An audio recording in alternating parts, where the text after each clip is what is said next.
नमस्कार दोस्तों, मैं डॉक्टर शालिनी आले आप सभी का मेरे हेल्थ केयर में बहुत बहुत आप लोगों का सभी का स्वागत करती हूँ। दोस्तों, आज का वीडियो बहुत ही इन्फॉर्मेटिव होने वाला है, इसलिए आप इसे ज़रूर एंड तक देखिए, अंत तक देखिए। तो दोस्तों, आज का टॉपिक मैं लेके आई हूँ स्नोरिंग, खर्राटे लेना। दोस्तों, खर्राटे लेना एक बहुत ही कॉमन असाधारण सिम्टम्स बात है। इंडिया में 40% पॉपुलेशन में ये स्पेशली मेल पेशेंट में अधिकतर पाई जाती है। इसमें पेशेंट को सांस लेने में अवरोध आ जाने के कारण सोते समय पेशेंट को सांसों के साथ तेज आवाज़ और वाइब्रेशन आते हैं। इसमें इसे हम खर्राटे कहते हैं। इन खर्राटों की ध्वनि नाक, मुंह कहीं से भी आ सकती है।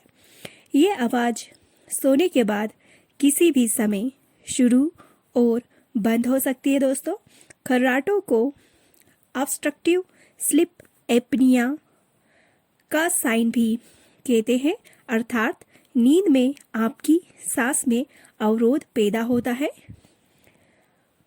अब दोस्तों, हम देखते हैं आगे इसने स्नोरिंग के कारण को, यानी खर्राटे लेने की क्या वजह होती है जिससे कि किसी व्यक्ति विशेष को खर्राटे आते हैं। इसके कारणों में बहुत से कारण हैं। इससे हमारी नाक से लेकर श्वास नली तक कोई भी कारण हो सकते हैं। दोस्तों, तो खर्राटे आने के अनेक कारणों में से ये कारण मुख्य कारण होता है दोस्तों, जो कि मैं आपको आगे बताऊंगी। तो दोस्तों, पहला कारण होता है मोटापा। दोस्तों, जब कभी किसी व्यक्ति का वजन बढ़ता है तो उसकी गर्दन पर अत्यधिक मांस लटकने लगता है और ये लटकता हुआ मांस सोते समय सांस लेने की नली पर दबाव डालता है, जिसकी वजह से दोस्तों पेशेंट को खर्राटे आते हैं। आगे है दूसरा कारण दोस्तों इस तरह से है कि खूब शराब का सेवन करना। ज़्यादा अल्कोहल यूज़ करने वालों की मांसपेशियां सोते समय फैल जाती है, जिससे खर्राटे उत्पन्न होते हैं। थर्ड रीज़न देखेंगे खर्राटों का, तो है इसमें साइनस के पेशेंट में साइनस बढ़ने के कारण नाक के छिद्र जाम हो जाते हैं, बंद हो जाते हैं, वहाँ पर अवरोध पैदा होता है, जिससे सांस लेने में परेशानी होती है पेशेंट को। परिणाम के स्वरूप पेशेंट को खर्राटे आने लग जाते हैं। फोर्थ कॉज है मांसपेशियों में कमजोरी।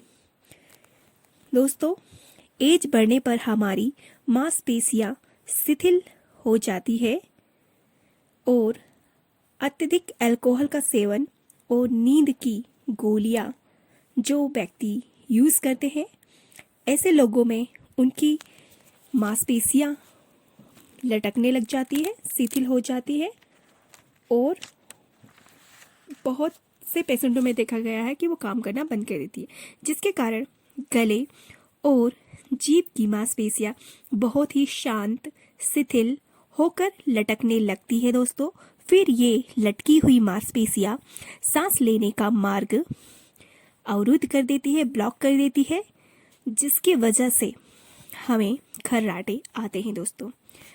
और आने वाला फिफ्थ कॉज है सोने का गलत तरीका।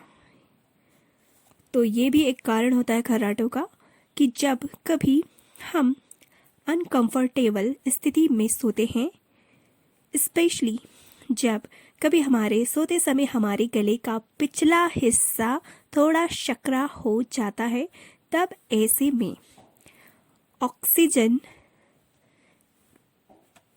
स्पेस सक्रिय होने के कारण वहाँ से अंदर आता है, तो दोस्तों आसपास के टिश्यू वहाँ के वाइब्रेट होने लगते हैं और इस वजह से हमें खर्राटे आते हैं दोस्तों। एंड आगे है इसका 6 कारण खर्राटों का। सर्दी में नाक बंद रहने के कारण भी खर्राटे आते हैं हमें दोस्तों। तो ये हो गया 6 कारण। 7 कारण है कि नीचे वाले जबड़े का छोटा होना भी खर्राटे का एक कारण होता है। कई लोगों के नीचे के जबड़े छोटे होते हैं, ये भी एक कारण है खर्राटे लेने का। 8 इसका कारण है खर्राटे का, कफ की अधिकता के कारण भी हमें खर्राटे आते हैं दोस्तों। एंड 9 कॉज है जो मेल होते हैं उनकी सांस नली फीमेल की सांस नली से पतली होने की वजह से, और यही कारण होता है इसकी वजह से मेल में खर्राटे स्नोरिंग की समस्या अत्यधिक मात्रा में देखी जाती है, पाई जाती है दोस्तों। एंड 10 कॉज है व्यक्ति की गर्दन यदि छोटी होती है, जिन व्यक्ति की गर्दन छोटी होती है उनमें सोते समय अक्सर खर्राटे आने की समस्या देखी गई है दोस्तों। तो ये सब कॉज है खर्राटे आने का। और इसी प्रकार से जब हम अभी हमने बड़े लोगों के कॉज देखे कि क्या खर्राटे के क्या कॉज होते हैं बड़े लोगों में। अब है किड्स में खर्राटों के आने के कारण। ये होते हैं दोस्तों, या तो बच्चों में टॉन्सिल बढ़ जाता है, उस समय भी खर्राटे लेते हैं बच्चे। और इसके अलावा यदि जीभ मोटी हो जाए बच्चों की तब भी उन्हें खर्राटे आएंगे। और इसके अलावा है जुकाम होने पर भी उन्हें खर्राटे आते हैं। तो ये सभी कारण होते हैं किड्स में खर्राटों का। अब हम खर्राटे के लक्षणों को जानेंगे कि क्या लक्षण होते हैं खर्राटे जब हमें आते हैं तब। पहला लक्षण है तेज आवाज के साथ में वाइब्रेशन के साथ सांस लेना और छोड़ना। दूसरा लक्षण है दिन भर सुस्ती का रहना, आलसपन का रहना और थकान महसूस करना। ये सेकंड लक्षण है। और तीसरा लक्षण है नींद पूरी होने पर भी दिन भर हमें ऐसा लगता है कि सो जाए, नींद आती है, भरपूर नींद नहीं हुई है। ये भी एक लक्षण है खर्राटों का। 4th लक्षण है सोते समय हड़बड़ा कर एकदम सांस हमारी रुक जाती है और हम हड़बड़ा कर उठ जाते हैं। तो ये भी एक लक्षण है खर्राटों का। और 5th लक्षण है धीरे धीरे सांस रुकने की गति और समय का बढ़ना। 6 लक्षण है थोड़ी देर में कुछ सेकंड में के लिए हमारी सांस जो होती है वह रुक जाती है। और ये सभी लक्षण जो होते हैं वह दिन प्रतिदिन बढ़ते जाते हैं यदि हम इसका ट्रीटमेंट अच्छे से ना कराएं तो दोस्तों हमें हमारे इन सभी लक्षणों पे ध्यान देना चाहिए और इसका अच्छे से इलाज करना चाहिए दोस्तों। अब हम लक्षणों के बाद होम्योपैथी मेडिसिन्स के बारे में जानेंगे कि खर्राटों की समस्या का होम्योपैथी में कौन सी दवाई है और वो किस तरह से वर्क करती है और हमें उसे किस डोज में लेना चाहिए। और इसी तरह से हमें अपने खर्राटों से निजात पाने के लिए होम्योपैथी एक बेस्ट मेडिसिन है। होम्योपैथी में बहुत सी मेडिसिन हैं जिसमें से मैं आपको कुछ चंद मेडिसिन जो कि बहुत ही इफ़ेक्टिव है उसके बारे में बताती हूँ। तो पहली मेडिसिन है दोस्तों हमारी आर्सेनिकम एल्बम। यदि दोस्तों आपको सोते समय सफोकेशन, घबराहट, सांस लेने में तकलीफ हो और आपकी नाक में अवरुद्ध हो, ब्लॉकेज हो, तब यह मेडिसिन आर्सेनिक एल्बम रामबाण का काम करती है दोस्तों।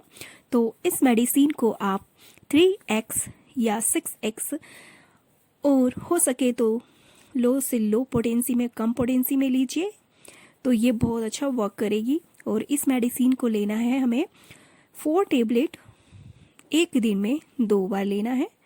छोटी छोटी टेबलेट होती है तो इन छोटी छोटी टेबलेट में 4 टेबलेट लीजिए और आपको यह काफ़ी आराम दिलाएगी आपकी स्नोरिंग में, जो खर्राटे लेने की समस्या है उससे निजात दिला देगी ये मेडिसिन आर्सेनिक एल्बम। और हमारी दूसरी मेडिसिन है बेलाडोना। यदि दोस्तों आपकी एक्सटर्नल एंड इंटरनल बाहरी और अंदरूनी नोज में नाक में इन्फ्लामेशन के साइन दिखाई दे, रेडनेस दिखाई दे, वहाँ स्वेलिंग दिखाई दे, पेन हो वहाँ पर, तब आपको ये भी महसूस हो कि आपको नींद बहुत रातों में कम आ रही है, नींद आने में तकलीफ हो रही है, और साथ ही आपके टॉन्सिल्स बड़े बड़े हो गए हैं, वहाँ पर इन्फ्लामेशन है, गले में आपको फंसा फंसा सा महसूस होता है, ऐसा लगता है कि किसी ने आपका गला को कस दिया हो, बांध दिया हो, तब आप इन सभी लक्षणों को इग्नोर ना करें दोस्तों, और तुरंत बेलाडोना मेडिसिन को कम पोटेंसी में 3x, 6x, 12x में से किसी भी पोटेंसी में लीजिए। 4 टेबलेट एक दिन में 2 बार लीजिए खाली पेट। तो ये मेडिसिन बहुत अच्छा वर्क करेगी, आपको अपने खर्राटों की बीमारी, स्नोरिंग की समस्या से निजात दिलाएगी। एंड थर्ड मेडिसिन है हमारी दोस्तों ब्रायोनिया एल्वा। ब्रायोनिया एल्वा का पेशेंट इस तरह से होता है दोस्तों, जब आपको नाक में सूजन के साथ में नाक में अवरुद्ध हो, ब्लॉकेज महसूस हो, ऐसा लग गया कि यहाँ बंद हो गई आपकी नाक, और आपको सांस लेने में तकलीफ हो, साथ ही आपको नींद लेने में भी तकलीफ हो, नींद ना आए, रातों को आप जगे रहो, आपको इंसोम्निया हो जाए, तब इन लक्षणों को आप इग्नोर नहीं कीजिए। आप इन लक्षणों विशेष को ध्यान में रख के ब्रायोनिया एल्वा मेडिसिन को लीजिए, इससे आप ठीक हो जाएंगे तुरंत और आपको बहुत अच्छा आराम मिलेगा। तो दोस्तों इस दवा को आपको लेना है लोअर पोटेंसी में, जैसा कि मैंने आपको पहले भी बताया है, 3x, 6x, 12x में से किसी भी पोटेंसी में लीजिए, और एक दिन में 2 बार 4 टेबलेट को लेना है सिम्टम्स रिलीव होने तक की। तो यह मेडिसिन बहुत ही इफ़ेक्टिव रोल निभाएगी और आपके खर्राटों को ठीक कर देगी। 4th मेडिसिन है आगे दोस्तों हमारी ड्रोसेरा। ड्रोसेरा मेडिसिन में आपको इस तरह से लक्षण दिखाई देंगे।